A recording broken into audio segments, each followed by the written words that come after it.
And this is my bike after the pedal upgrades. I think it looks awesome. One thing that I love about it is that my bike is a glossy orange and the pedals are a matte orange. I think the contrast is pretty awesome. One thing that kind of surprised me about the Fooker pedals is they actually came in weighing heavier than the stock GT pedals.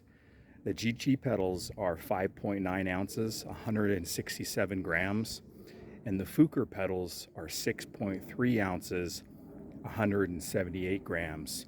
So they're slightly heavier.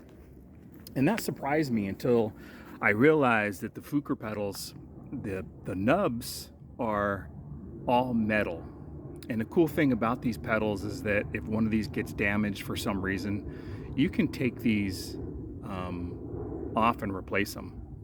With the standard GT pedals, when these plastic nubs snap off, which that's one thing that I heard that they do, and so that's one reason why I swapped out these pedals for a better pedal, is you can't replace these nubs. Once they snap off, they're off. That's it.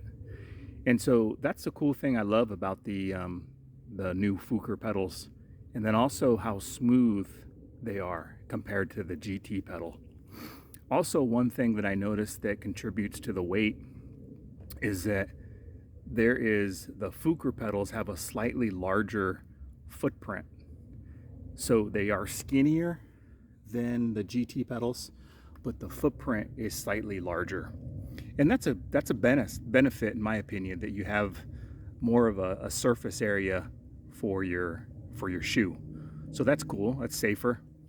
But all in all, let me know what you guys think. I think the pedals look awesome, and I will continue to share with you guys as I do these upgrades to my bike. And so stay tuned for future videos. See you guys. I almost forgot to share with you guys. This is my wife's upgraded pedals. She got the same Fooker pedals, except hers are in this matte blue. I think it goes perfect with her blue highlights on her bike. Now, she hasn't seen this yet. This is kind of like a little surprise, so I think she's gonna love it. But that's it, guys, and until next time, just remember, a bike that looks good rides good.